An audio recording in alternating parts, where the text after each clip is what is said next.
মরা আমারও হাতে না, আপনারও হাতে না, দুনিয়ার কারো নিয়ন্ত্রণে। মৃত্যু একমাত্র রব্বুল আলামিনের হাতে, না ইসরায়েলের হাতে, না আমেরিকার হাতে, না ইন্ডিয়ার হাতে, না চায়নার হাতে, না আওয়ামী লীগের হাতে, না বিএনপির হাতে, না নেতার হাতে, না নেত্রীর হাতে, না মানুষের হাতে, না জিনের হাতে, না ফেরেশতার হাতে, না চাঁদ সূরজের হাতে। মৃত্যু একজনের হাতে, নাম তার। অন্যান্য মানুষ জীবনও দিতে পারে না, মরণও দিতে পারে না, পারে শুধু বাহ্যিক ওসিলা হতে।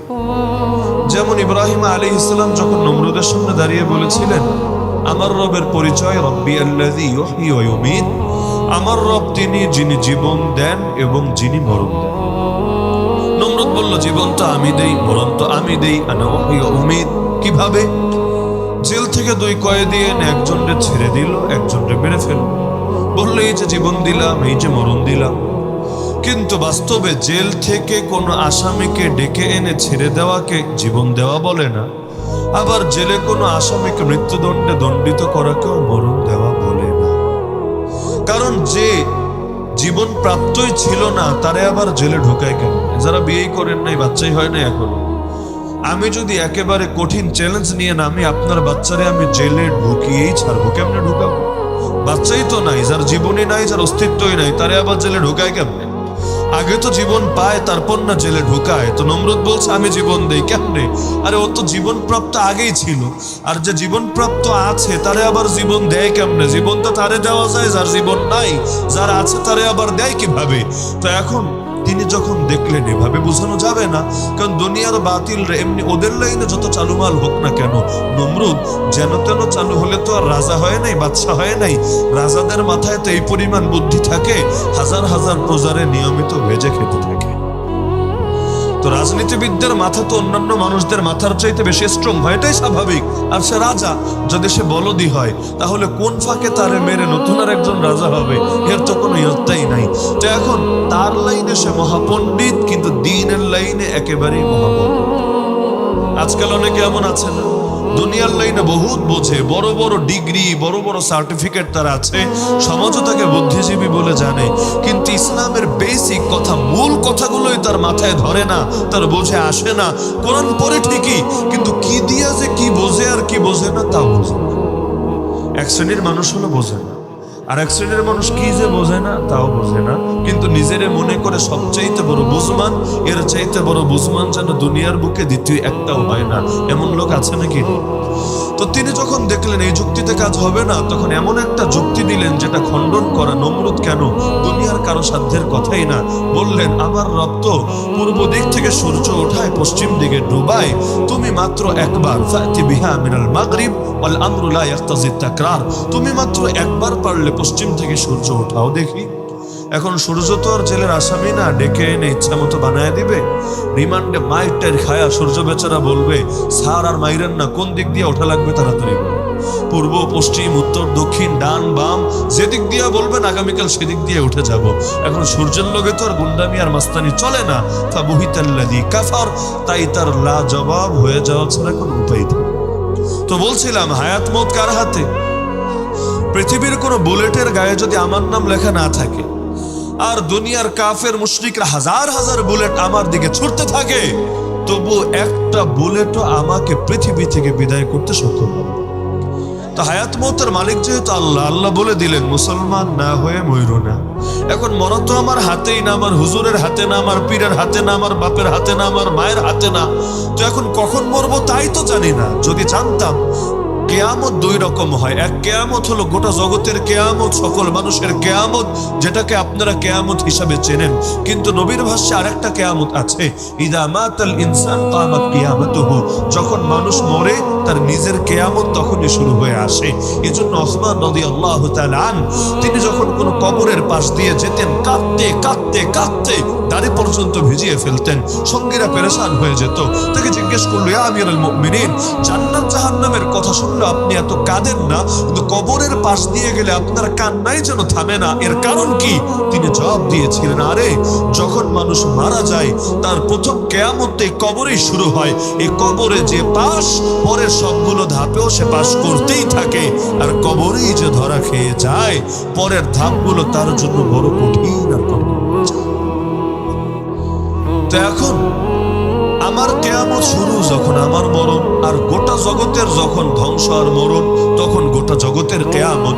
তো এই যে আমার মরা তো আমার হাতেই না, তাহলে আমি মুসলমান না হয়ে ময়ূর নাই, কথার অর্থ কি? অর্থ তো শুধু এটাই যে প্রতিটা মুহূর্তে রেডি থাইকো মুসলমান হইয়া মরার জন্য, যাতে করে যখনই মরো না কেন তোমার মরণটা খাঁটি মুসলমান ছাড়া অন্য কোনো হালতে না। এটাই তো অর্থ নাকি? তো এখন খাঁটি মুসলমান হয়ে যদি মরতে চাই, মুসলমান বলতে আমরা কি বুঝি? মানুষ বলতে যেমন আমরা দুইটা জিনিস বুঝি, এক নম্বরে তার ভেতরে প্রাণ আছে, দুই নম্বরে তার একটা শরীর আছে। শরীর যার নাই তারে তো মানুষ বলি না। যদি রুহগুলো এখানে সব উড়তে থাকে, দৌড়াতে থাকে, আমরা বলবো না মানুষ, কারণ আমরা এগুলো দেখছি না, আমরা এগুলো সম্পর্কে জানতেও পারছি না। তো এখন মানুষ তারই বলে যার দুইটা জিনিস থাকে, একটা হলো তার প্রাণ, রুহ বা আত্মা, আর একটা হলো তার দেহ। যদি প্রাণ না থাকে তারেও লোকে মুর্দা বলে, জিন্দা কেউ বলে না। কেন? কারণ মাথা থেকে পা সবকিছু থাকলেও এগুলোর ন্যূনতম দাম থাকে না যদি না আসল জিনিস চালিকা শক্তি থাকে।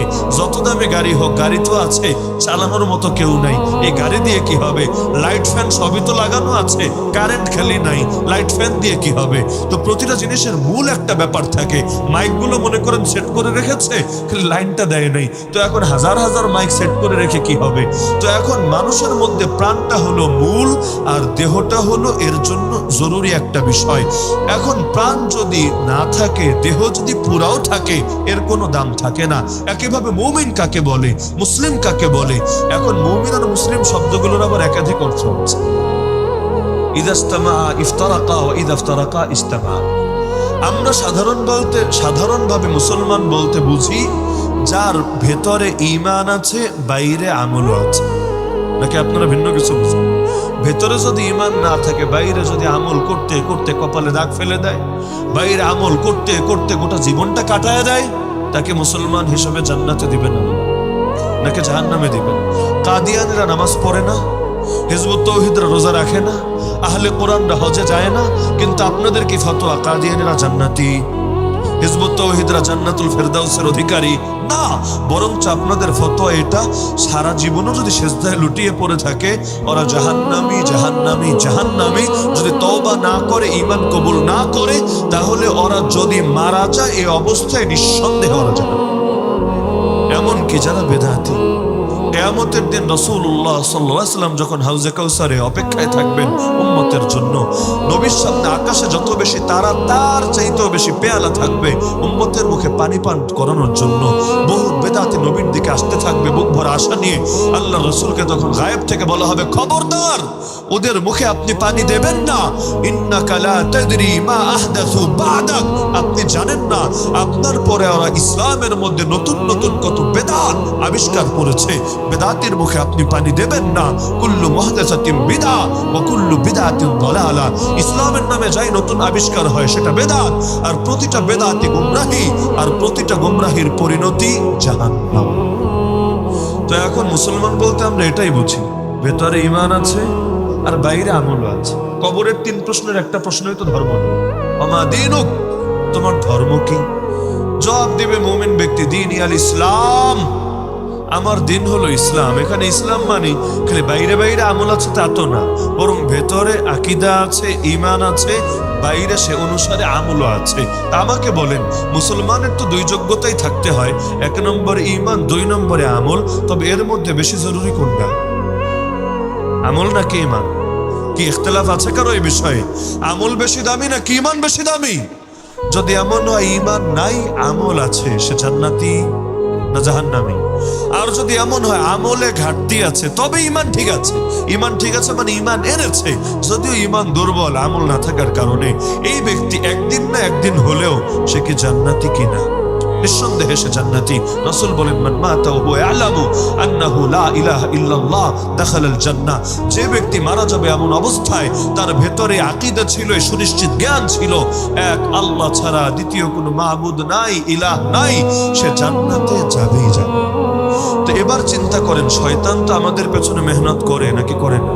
শয়তানের নির্দিষ্ট কোনো মেয়াদ থাকে না যে 5 বছর, 10 বছর, 15 বছর, 20 বছর, এরপর হাল ছেড়ে দেবে, এরপর অবসরে যাবে। না না, যতদিন আপনি বেঁচে আছেন, শেষ নিঃশ্বাসটা ত্যাগ করা বাকি আছে, ততদিন পর্যন্ত বেচারা তার সাধনা চালিয়ে যাবে।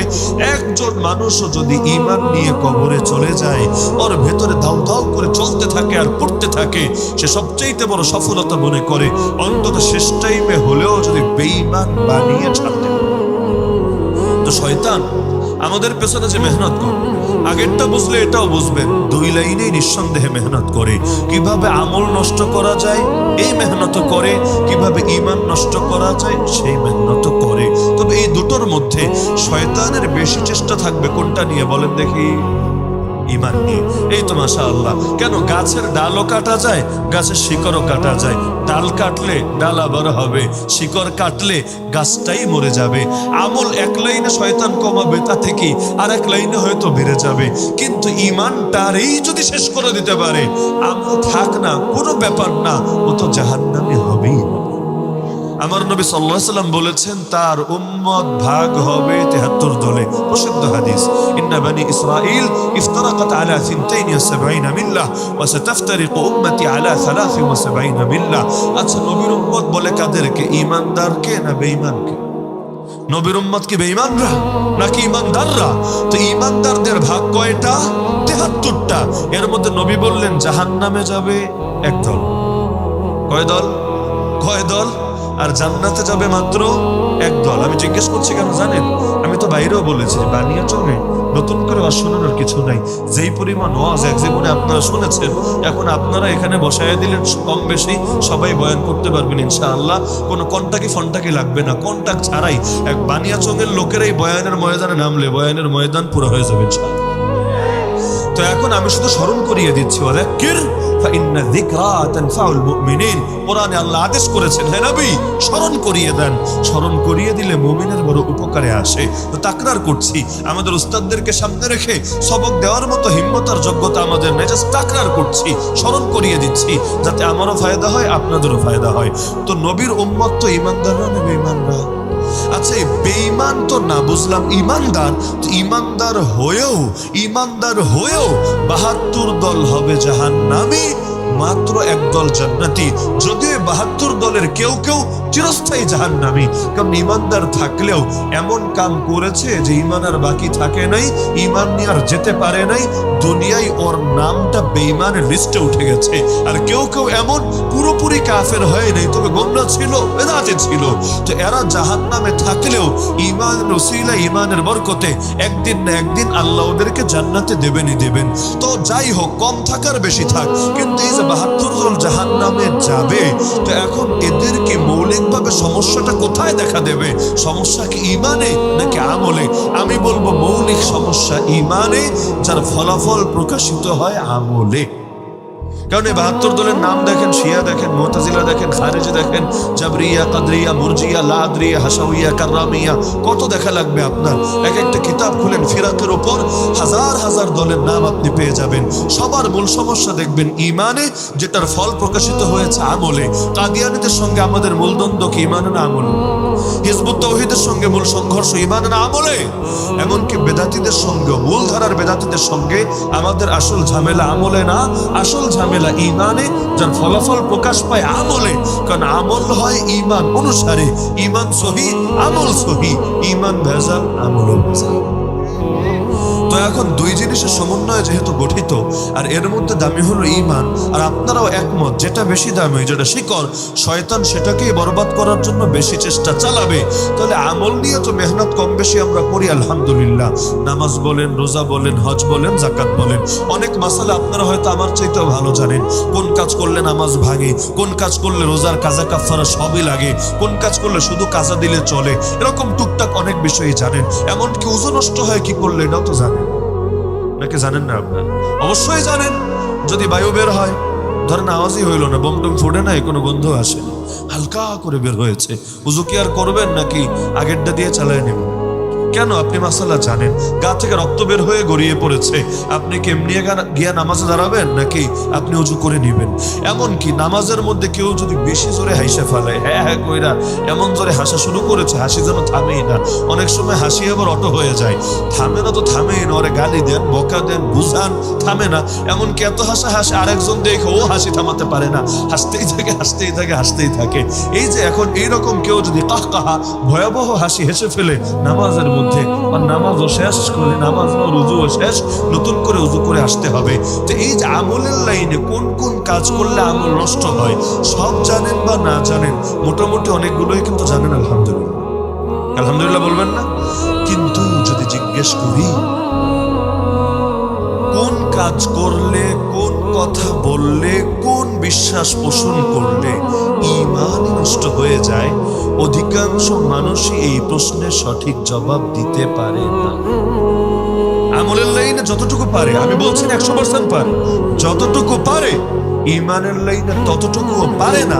যার কারণে অজান্তে এমন বিশ্বাস পোষণ করে যে বিশ্বাস পোষণ করলে বেঈমান হয়, অজান্তে এমন কথা বলে ফেলে যে কথা বললে বেঈমান হয়, অজান্তে এমন কাজ করে ফেলে যে কাজ করলে বেঈমান হয়। বিশ্বাসের লাইনে কুফরি, কথার লাইনে কুফরি, কাজের লাইনে কুফরি, এমন হয় নাকি হয় না?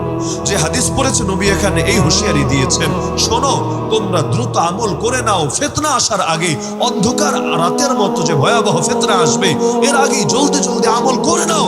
কারণ এমন একটা ফিতনার জামানা আসতে যাচ্ছে, মানুষ যখন সকালে থাকবে মুমিন, বিকালে হবে কাফের, বিকালে থাকবে মুমিন, সকালে হবে কাফের। দুনিয়া সামান্য সামান্য স্বার্থে নিজের ঈমানকে বিক্রি করে দেবে। এই হাদিসও তো জীবনে বহুতবার শুনেছেন। আপনি চিন্তা করেন, সকালে মুমিন আবার বিকালে কাফের, আবার বিকালে মুমিন সকালে কাফের, এটা আবার হয় কেমনে? কিভাবে সম্ভব? ঈমান কি কচু পাতার পানি নাকি, যে এখন আছে তো পরের টাইমে নাই, আবার আছে তো আবার নাই?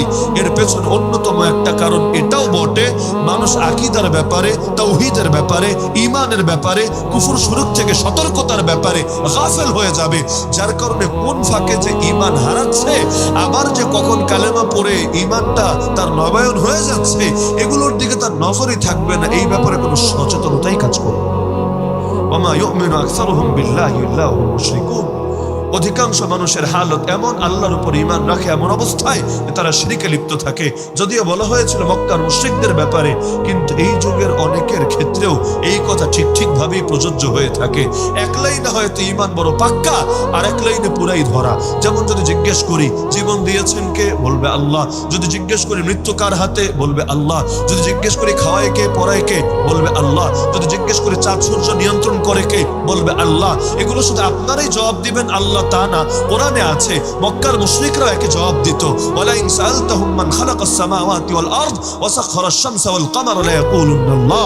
কোরআন বলছে, হে রাসূল, আপনি যদি মুশরিকদেরকে জিজ্ঞেস করেন আসমান জমিন কে সৃষ্টি করেছে, চাঁদ সূর্য কে চালায়, মুশরিক হতে পারে, কিন্তু ওরাও বলবে আল্লাহ। বলবেন আল্লাহ যদি বলে আবার মুশরিক কেন? কারণ আল্লাহরে খালেক বলতো, আল্লাহরে পরিচালনাকারী বলতো, নিয়ন্ত্রণকারী বলতো, কিন্তু ইবাদত যখন করতো এক আল্লাহর না করে আরো অনেক দেব দেবী, অনেক মূর্তিরে মিলায়া করতো। একজনে পেট ভরতো না, বরঞ্চ অনেকজনে মিলায়া তারপরে ইবাদত করতো। আর যুক্তি দিত কি জানেন? মা না'বুদুহুম ইল্লা লিয়ুকাররিবুনা ইলাল্লাহি যুলফা। এদের ইবাদত করি মূলত এদেরকে খুশি করার জন্য না, এদের ইবাদত করি এরা যাতে আমাদেরকে আল্লাহ পর্যন্ত পৌঁছে দেয় এজন্য। আজকাল যারা মাজারে সেজদা করে ওদেরকে জিজ্ঞেস করেন, আরে ইবাদত তো আল্লাহ, মাজারওয়ালারে সেজদা দিচ্ছ কোন দুঃখে? যুক্তি এটাই দিবে, আরে এদের তো ইবাদত করছি না, সম্মান দেখাচ্ছি, তাজিম করছি। কেন? যাতে করে এরা খুশি হয়। এরা খুশি হলে কি হবে? আল্লাহর কাছে সুপারিশ করে আমাদের তরি পার করিয়ে দেবে। নাউযুবিল্লাহ বলবেন না? তো এক লাইন আল্লাহরে খুব মানে, কিন্তু ইবাদত আর আনুগত্যের লাইনে এক আল্লাহরে মানলে হয় না, 10 জন 20 জন রে মিলায় মানে। যুদ্ধে জয় দেয় কে? অমুক দেবতা। আচ্ছা সন্তান লাগলে সন্তান দেয় কে? অমুক দেবতা। আচ্ছা যখন বিপদে পড়ো বিপদ থেকে উদ্ধার করে কে? অমুক দেবতা। তো আগেকার যুগে যেগুলো করতো দেবতার নাম দিয়ে, এই যুগে অনেকে ঠিক সেগুলো করে বিভিন্ন উলিয়ার নাম দিয়ে। আগেকার দেবতা কারা ছিল? মক্কার মুশরিকদের দেবতাগুলোর নাম পড়েন, এরপর ইতিহাস থেকে তাদের জীবনীগুলো বের করেন। এক একটা দেবতা ছিল মূলত এক একজন ওলির প্রতিকৃতি। আট্রসির মুরিদদের অনেকের বাসায় গেলে দেখবেন পীরের ছবিটা আছে। এমনকি যদি সেই ছবি কেউ ছড়ায় ঘর থেকে, ওর 14 গোষ্ঠী উদ্ধার করে ছাড়ে। আমি যেহেতু থাকি ওই এলাকায়, ওই ফরিদপুর রাজবাড়ি না, রাজবাড়ি তো আগে ফরিদপুর জেলার অংশ ছিল, এখন আলাদা জেলা হয়েছে, ভালো মতো জানা আছে, বৃহত্তর ফরিদপুরের অংশ। তো ঘরের মধ্যে ছবিটা নিয়ে রাখে কেন? ওরা মনে করে এই ছবি ঘরে থাকলে বরকত আসবে। অনেক সময় ছবি সামনে নিয়ে দোয়া করে। আচ্ছা, দোয়া তো এমনি করলেই চলে, ছবি সামনে রেখে দোয়া করলে কি হয়? এটার প্রতি আলাদা এক ধরনের অগাধ ভক্তি আর শ্রদ্ধা কাজ করে। তো এখন ওরা যে মূর্তিগুলোর পূজা করত, প্রায় সবগুলো মূর্তি অতীতের কোনো না কোনো বুজুর্গের ভাস্কর্য ছিল। তো বলবেন বুজুর্গের ভাস্কর্যের আবার মূর্তি বানাইছে কেন? ওরা মনে করতে এই বুজুর্গ এই লাইনে কামেল, ওই বুজুর্গ ওই লাইনে কামেল। আল্লাহ তো এক এক বুজুর্গকে এক এক লাইনে বিশেষ কারামত দেন। তো এখন তার হাতে এই কারামত প্রকাশ পেয়েছে, তো এখন তার মূর্তি সামনে রেখে তারে বলি, আর যেহেতু সে জিন্দা আছে, কবরে বসে শুনতে পাচ্ছে আমাদের কথা, সুতরাং সে যদি খুশি হয়, সে যদি সাড়া দেয়, আমার আর কি চিন্তার কারণ আছে? আজকাল অনেকে দেখবেন যখন দেখে কেউ মূর্তির সামনে সেজদা দেয়, তখন ঠিকই ফতোয়া দেয় ও কাফের, ও মুশরিক। নিজেই যখন আবার গিয়ে মাজারে সেজদা দেয়, তখন বলে সে খাঁটি মুমিন, খাঁটি সুন্নি, খাঁটি মুসলিম। অথচ আমাকে এটা বোঝান, মূর্তিকে সেজদা করা, যে মূর্তি আবার কোনো ব্যক্তির প্রতিকৃতি, এই মূর্তিকে সেজদা করা আর একটা কবরে শোয়া মানুষকে সেজদা করার মধ্যে কি পার্থক্য আছে? পার্থক্য আছে, পার্থক্য আছে। সেজদা এখানে করলে যদি কুফর হয়, ওখানে করলেও তো কুফর হবে। যেটা আল্লাহর প্রাপ্য সেটাই তো বান্দাকে দিলে শিরিক বলে। নামাজ পড়বো কার জন্য? রোজা রাখবো কার জন্য? হজ করবো কার জন্য? যাকাত দেবো কার জন্য? এগুলো বুঝলেন। জবাই করবো কার জন্য? এখন কেউ যদি জবাই করে অন্য কারো নামে, আমরা যেমন জবাইয়ের আগে কি বলি? বিসমিল্লাহি। বানিয়াচঙের লোক কিছু বলেন, কিছু না বলে জবাই করেন আপনারা বিসমিল্লাহি। এই যে আপনারা বলে জবাই করেন আল্লাহর নামে, কেউ যদি জবাই করে বিসমি অমুক পিসাব, কি জবাই হবে? এই গোশত খাওয়া যাবে কেন? কারণ জবাই করতে হবে আল্লাহর নামে। কসম, কসম করতে হয় কার নামে? তোর মরা বাপের নামে কসম, আমার মায়ের নামে কসম, আমার ভালোবাসার কসম, আমার পিসাবের কসম। এগুলো কসমের ভাষা না। নবী বলেন, মান হালাফা বিগাইরিল্লাহি ফাকাদ আশরাকা। যে ব্যক্তি আল্লাহ ছাড়া অন্য কারো নামে কসম খাবে, সে শিরিকের কাজ করলো। মানত করতে হয় কার নামে? কিন্তু আজকাল ভণ্ড পীরদের নামে মানত করে নাকি করে না? আরে করে নাকি করে না? অথচ মান নাযারা লিগাইরিল্লাহি ফাকাদ আশরাকা। যে ব্যক্তি আল্লাহ ছাড়া অন্য কারো নামে মানত করলো, সে শিরিক করলো। আল্লাহর অধিকার অন্যকে দেওয়ার নামে তো শিরিক। একইভাবে আমাকে বলেন, বিধান দেওয়ার অধিকার কার? সেটা নামাজের বিধান আর রোজার বিধানই না, আপনার বিচার আচারের বিধান, আইন কানুনের বিধান, সংবিধানের বিধান, সব বিধান দেওয়ার অধিকার কার? আল্লাহ। আল্লাহ তাআলার বিধান আবার সব ফরজ ওয়াজিব হয় না, কোনোটা ফরজ, কোনোটা ওয়াজিব, কোনোটা সুন্নাত, কোনোটা বৈধ। ইসলামে বৈধের ক্যাটাগরিটা সবচাইতে বড়।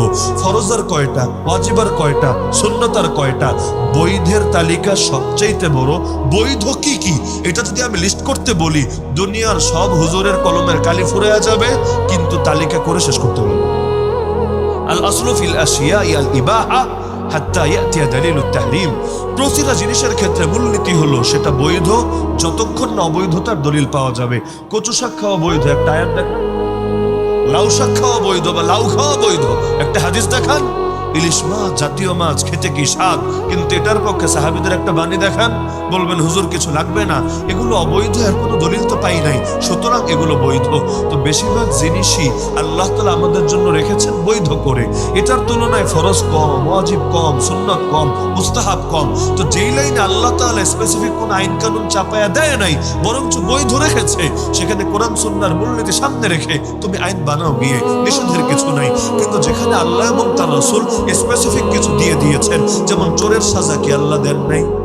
ধর্ম থেকে সাজা কি আল্লাহ দেন নাই? ডাকাতের সাজা কি আল্লাহ দেন নাই? মদ্যপ যে মদ খাওয়ার সাজা কি? লাইসেন্স নিয়েই খাক, লাইসেন্স ছাড়াই খাক। ইসলামী দেশ হলে লাইসেন্স দেওয়া হবে একমাত্র কাফেরদেরকে। কোন মুসলমান যত বড় নায়ক হোক, যত বড় নায়িকা হোক, যত বড় গায়ক হোক, যত বড় গায়িকা হোক, কাউকে লাইসেন্স দেওয়ার কোনো সুযোগ নাই। একইভাবে বেশ্যাবৃত্তি, জিনা, পতিতাবৃত্তি ইসলামে হালাল না হারাম? এর জন্য শাস্তি আছে নাকি নাই? এখন পতিতালয় খুলে হোক, হোটেলের বেডে হোক, আর 2 নম্বরই করে হোক, দুইজনে রাজি থেকে হোক, জোরাজোরি করে হোক, সবগুলোর জন্য বিবাহিত হলে এক ধরনের শাস্তি, অবিবাহিত হলে আরেক ধরনের শাস্তি। এগুলো আল্লাহ দিয়েছেন নাকি দেন? তো আল্লাহ যেই লাইনে বিধান দিয়েছেন সেই লাইনে কেউ যদি অন্য বিধান প্রণয়ন করে তাহলে বড় কে হলো? এখন বাস্তবে তো বড় আল্লাহ, কিন্তু আল্লাহটারে নামায়া নিজেরটারে যখন উঠাইয়া দিল তখন তো আল্লাহর বড় থাকলো না তার নজরে তো সে নিজে আল্লাহর চেয়ে বড় হয়ে গেল। কেমনটা হয় নাকি হয় না? আরে হয় নাকি হয় না? এই কারণে মুসলমানদের রাষ্ট্রপ্রধানকে বলে খলিফা। শোনেন নাই জীবন? আজকাল তো খলিফা মানে দর্জি, আর কোন এলাকায় যারা খতনা করায় হাজ্জাম এদেরকেও খলিফা বলে। কিন্তু ইসলামে খলিফা কারা? আমিরুল মুমিনিন, ইমামুল মুসলিমিন। আজকাল খলিফা বললে অর্থ লোকে বুঝতেই চায় না। এই খলিফা মানে কি জানেন? খলিফা অর্থ প্রতিনিধি। খলিফা অর্থ কি? খলিফা অর্থ কি? গণতান্ত্রিক রাষ্ট্রেও যারা সরকার হয় তারাও প্রতিনিধি হয়, তবে তারা হয় জনগণের প্রতিনিধি। কিন্তু ইসলামী রাষ্ট্রে যিনি রাষ্ট্রপ্রধান হন তিনি হন কার প্রতিনিধি? কার? আল্লাহর প্রতিনিধি, আল্লাহ রসুলের প্রতিনিধি।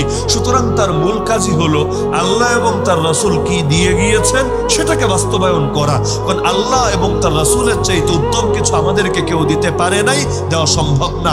আল্লাহর জ্ঞান বেশি না আমাদের জ্ঞান বেশি? কই আল্লাহর কই বান্দা? আল্লাহর বান্দার মধ্যে যেমন তুলনা চলে না, আল্লাহ তাআলার জ্ঞান থেকে যেই দিন আমাদেরকে দিয়েছেন সেই দিন আর মানুষের বানানো মতবাদের মধ্যেও কোনো তুলনা চলে না। কিন্তু আজকাল কাফের দেশ রাখেন, দুনিয়ার মধ্যে 57টা নাকি মুসলিম কান্ট্রি আছে, ভালো কথা। এর মধ্যে কয়টা আল্লাহর আইনে চলে আর কয়টা মানুষের আইনে চলে? বেশিরভাগ আল্লাহর আইনে চলে, তাই না? কার আইনে চলে? কার আইনে চলে? অথচ কালেমাই হলো লা ইলাহা ইল্লাল্লাহ, আনুগত্য একমাত্র আল্লাহর, ইবাদত একমাত্র আল্লাহর, বন্দেগী একমাত্র আল্লাহর, আমার সবকিছু একমাত্র আল্লাহর। তো কালেমায় বললো ইবাদত আর আনুগত্য আল্লাহর, কিন্তু বাস্তবে করলো লা ইলাহা ইল্লান্নাস, আনুগত্য হলো মানুষের। মানুষ যা বলবে সেটাই চূড়ান্ত। মানুষ যদি বলে পতিতলায় খোলা থাকবে সেটা রাখতেই হবে খোলা। মানুষ যদি বলে ব্যাংকে সুদি কারবার চলে, রাখতেই হবে ব্যাংকে সুদি কারবার জারি। মানুষ যদি বলে লাইসেন্স দিতে হবে, বাস দিয়ে যেতে হবে। মানুষ যদি বলে হারাম রে হালাল করতে হবে, বাস সেটাই করতে হবে। মানুষ যদি বলে দেশের মধ্যে সমকামিতা আর ট্রান্সজেন্ডারকে প্রমোট দিতে হবে, বাস সেটার পক্ষেও দালালি শুরু করতে হবে। আল্লাহ কি বললেন সেটা বিষয় না, মানুষ কি বানালো সেটা নাকি বিষয়। নাউযুবিল্লাহ। এটারে শিরিক বলে না ঈমান বলে না? শিরিক বলে না ঈমান বলে? আজকাল আবার এগুলোর পক্ষেও দলিল দেয় কোরআন থেকে, লাকুম দীনুকুম ওয়ালিয়া দিন। এটা নাকি কিসের দলিল? এটা হলো ধর্ম যার যার, উৎসব সবার, অথবা এটা হলো ধর্ম নিরপেক্ষতাবাদের দলিল। নিরপেক্ষতা মানে কি? আল্লাহরও পক্ষে না, শয়তানেরও পক্ষে না, হকেরও পক্ষে না, বাতিলেরও পক্ষে না, আলোরও পক্ষে না, অন্ধকারেরও পক্ষে না। আল্লাহর কসম এটা কোনোদিন সম্ভবই না। যে আল্লাহর পক্ষে না ওই শয়তানের পক্ষে, যে হকের পক্ষে না ওই বাতিলের পক্ষে, যে আলোর পক্ষে না ব্যাস অটস অন্ধকারের পক্ষে। সুতরাং সেকুলার শব্দে একটা ভণ্ডামি ছাড়া কিছু। ধর্ম যার যার, উৎসব সবার মানে কি? তাহলে উৎসব ধর্মে নাই আর ধর্মে উৎসব নাই, মানে উৎসব ধর্মের সঙ্গে সম্পৃক্ত না, এটাই তো কথা। তাহলে ধর্ম বলে কারে? খালি নামাজ রে, খালি রোজা রে, খালি হজ রে, খালি জাকাত রে। চাকরিতে ধর্ম নাই, ব্যবসায় ধর্ম নাই, সভ্যতায় ধর্ম নাই, সংস্কৃতিতে ধর্ম নাই।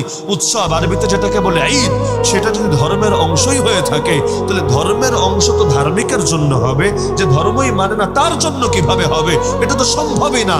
ধর্ম যার, উৎসব তার, রাষ্ট্র হতে পারে সবার, কিন্তু আমার উৎসব তোমার হয় কিভাবে? তোমার উৎসব আমার হয় কিভাবে? কোরবানের দিন আমাদের উৎসব হলো গরু কাটা, নাকি বানিয়া চোখে কাটে নাকি? কোরবানের দিন আমাদের সবচাইতে বড় উৎসব এটা না? এখন যে ধরেন হিন্দু ধর্মাবলম্বী, সে কেমনে আমার উৎসবে শরীক হবে বলেন? ও কি গরু জবাই দিবে, নাকি গরু কাটবে, না গরুর গোশত খাবে, না করবেটা কি? আপনি পারলে ব্যাখ্যা করেন। কোনো ক্ষেত্রেই তো আপনার সঙ্গে শরীক হওয়া সম্ভব না। আবার তার উৎসব কিভাবে? সে মূর্তি পূজা করবে, সে ঢোল বাজাবে, সে গান শুনবে, তাদের নারী পুরুষ একসঙ্গে এসে ইবাদত বন্দেগী করবে। আমাকে বলেন, আপনার জন্য মূর্তি পূজা করার সুযোগ আছে? ঢোল তবলা বাজানোর সুযোগ আছে? গান শোনা, নারী দেখা, কোনো কিছু সুযোগ আছে? তা আপনি চাইলেও তারটা করতে পারবেন না, সে চাইলেও আপনারটা করতে পারবে না। তো উৎসব আবার সার্বজনীন হয় কিভাবে? উৎসব তো যেই ধর্মের উৎসব সেই ধর্মের লোকেরই ধর্ম, না হলে ঈদের কোনো দরকারই ছিল না। আমার নবী যখন মদিনায় গিয়েছিলেন তখনও মদিনায় উৎসব ছিল। ইহুদিরা বছরে 2 দিন উৎসব পালন করত, এটা তাদের ঐতিহ্য ছিল, তাদের সংস্কৃতি ছিল। নবী গিয়ে বললেন আল্লাহর পক্ষ থেকে, আল্লাহ তোমাদেরকে 2 দিনের পরিবর্তে আর উত্তম 2 দিন দিয়েছেন, একটা ঈদুল ফিতর আর একটা ঈদুল আযহা। এই দুই দিন উৎসব করা তোমাদের জন্য অবধারিত করে দিয়েছেন। এজন্য ঈদের দিন কেউ রোজা রাখলে সব হবে না, উল্টো গুনাহ হবে। কারণ আল্লাহ তোমাকে আনন্দের জন্য দিলেন, খাওয়া দাওয়ার জন্য দিলেন, আর তুমি এখন না খেয়ে কি বুঝাতে চাচ্ছ? আল্লাহর চাইতে বড় বুঝমান হয়ে গেছো, আল্লাহর চাইতে বড় রহমান রাহিম হয়ে গেছো, নবীর চাইতে বড় বুজুর্গ হয়ে গেছো? কখনোই সম্ভব না। আল্লাহি ইন্নী লাআলামুকুম বিল্লাহি ওয়া আতকাকুম লাহু। নবী কসম খেয়ে বলেন, তোমাদের মধ্যে আল্লাহর ব্যাপারে আমার ইলমও বেশি, এই কারণে আল্লাহর ব্যাপারে আমার দিলে ভয়ও বেশি। কারণ যার ইলম বেশি হয় তার দিলে তাকওয়া বেশি হওয়া সম্ভব।